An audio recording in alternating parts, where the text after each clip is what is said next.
Hello, Year 1 OTD students. My name is Nyla Hawkins, and today I will be teaching you about the ethics and standards of practice as it relates to the occupational therapy profession. So here we have our student learning objectives. Today you will walk away describing the role of the AOTA Code of Ethics and Standard of Practice, and identifying and describing ethical principles supported by the profession of occupational therapy.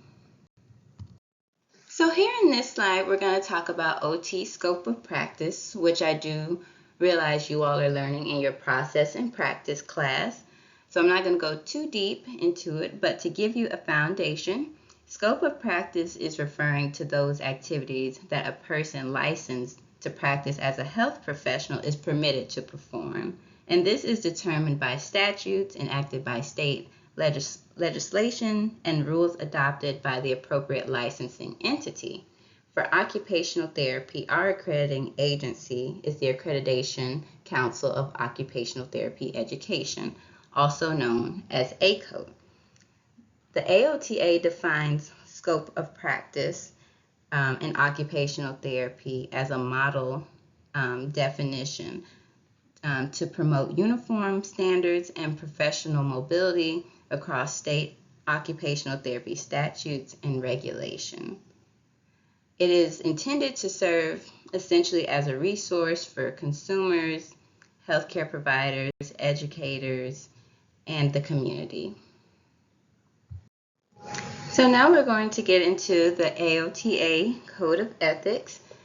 The AOTA official document is updated every 5 years, and it is tailored to address the most prevalent ethical concerns of the occupational therapy profession.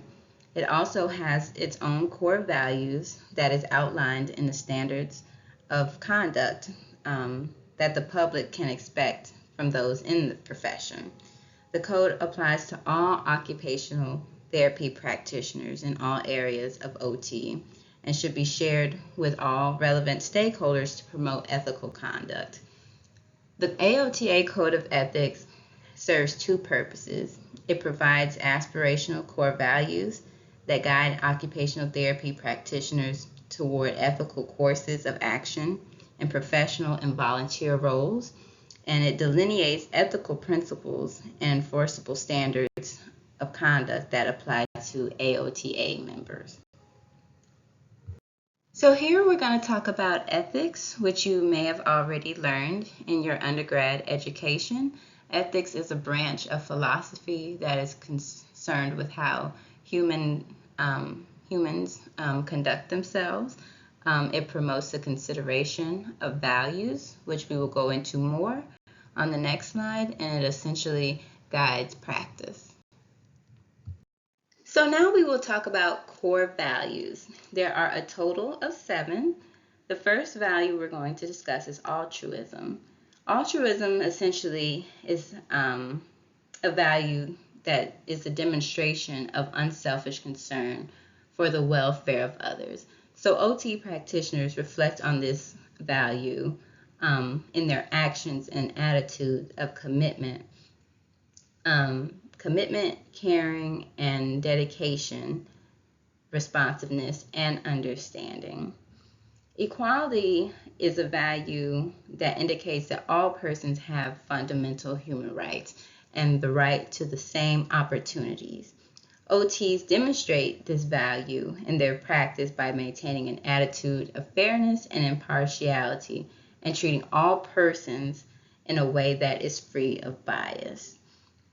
Freedom indicates valuing each person's right to exercise their own autonomy and demonstrate independence, initiative, and self-direction. A client's occupations play a major role in their development of self-direction, initiative, and independence, and essentially their ability to adapt and relate to the world. Justice is the pursuit of a state in which diverse communities are inclusive and organized and structured so that all members can function and flourish and live a satisfactory life. That's regardless of their age, their gender, their sexual orientation, religion, and socioeconomic status. So next we have dignity. The value of dignity indicates promoting and preserving the inherent worth and uniqueness of each person. So exhibiting attitudes and actions of dignity requires OTs to act in ways that's consistent with cultural sensitivity and humility. So next we have truth, which I'm sure you know the definition of, but just in case, truth indicates that OTs in all situations should be faithful to facts and realities. Truthfulness, or another word for it is veracity, which we will talk about again later, is basically demonstrating being accountable, honest, accurate, and authentic in your attitudes and your actions. And lastly, we have prudence, which indicates the ability to govern and discipline oneself through the use of reason.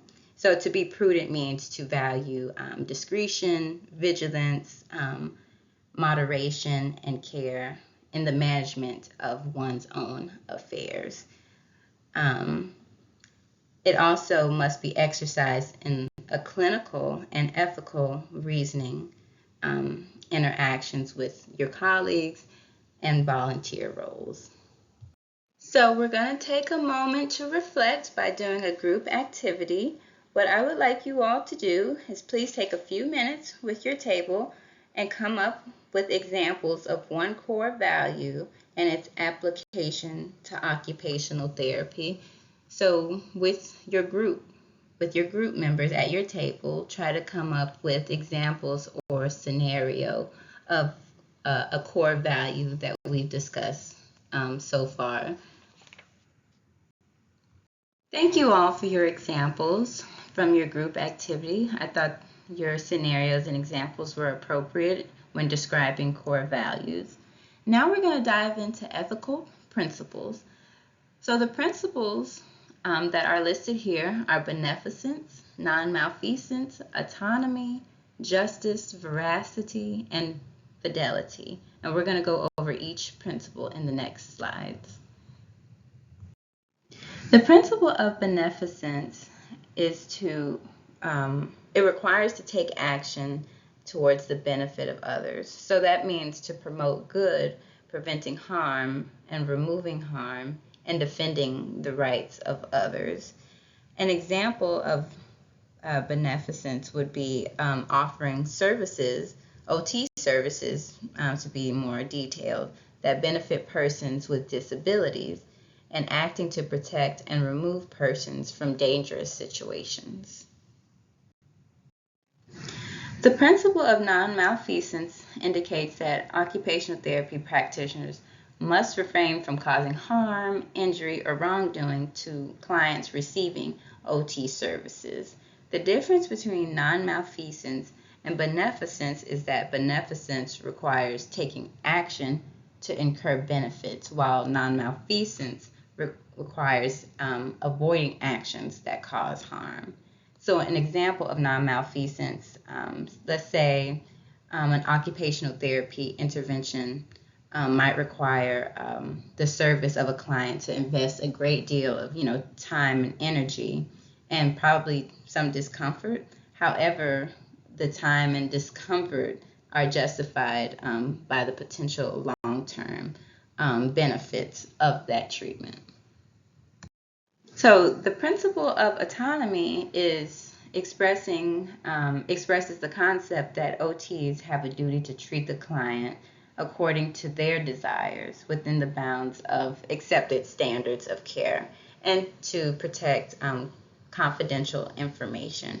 So as OTs, we have to respect the autonomy of our clients, including their own right to their own views and opinions, and their right to make choices in regard to their own care.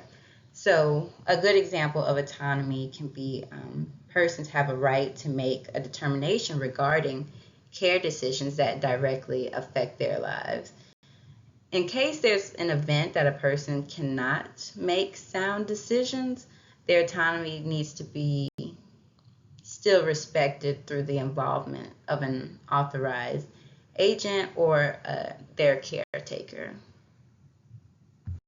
So the principle of justice, as we talked about before, relates to the fair, equitable, and appropriate treatment of clients. Occupational therapists have to demonstrate attitudes of respect, inclusion, and impartiality towards persons, groups, and population with whom they interact.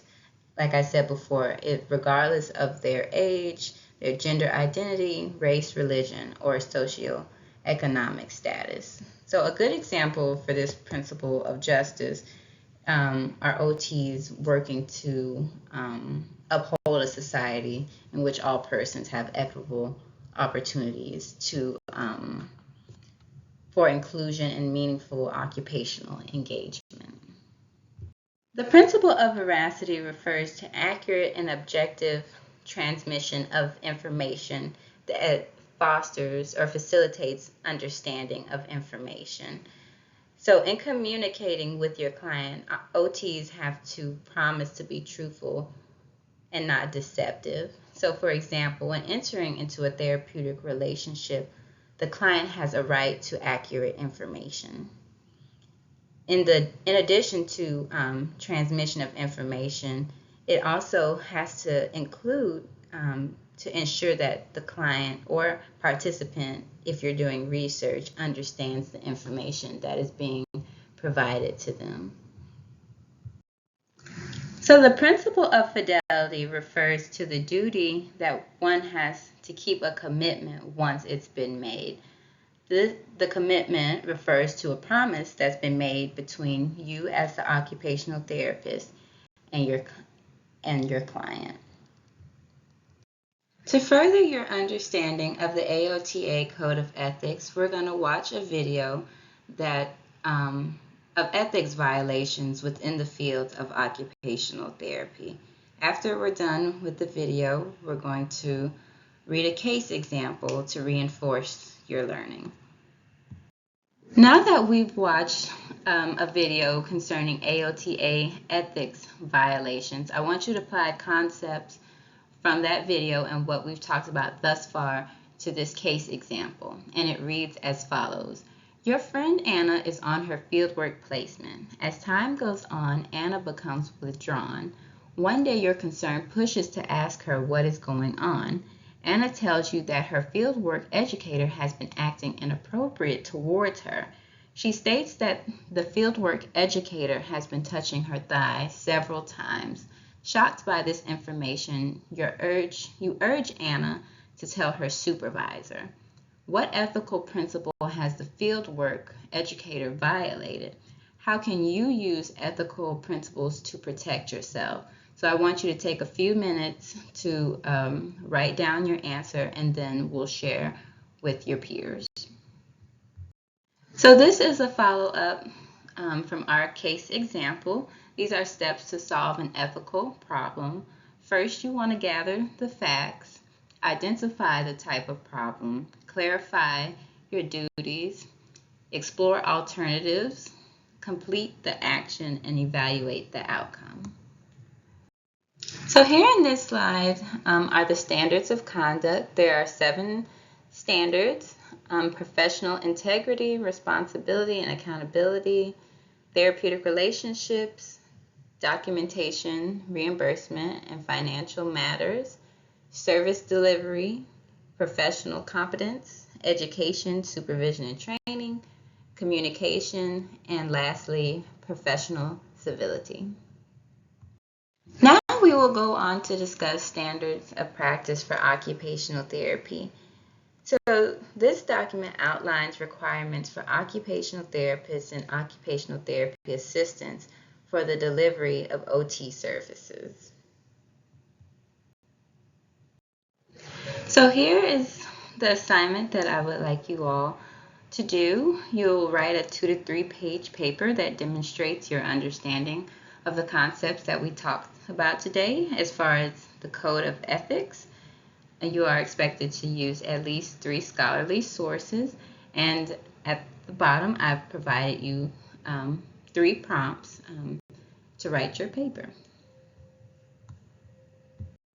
Now that we are at the end of the presentation, are there any questions regarding ethics, core values, or standard of practice, or any concepts that we've covered today? If not, please let me know, and I'll be glad to answer those questions for you.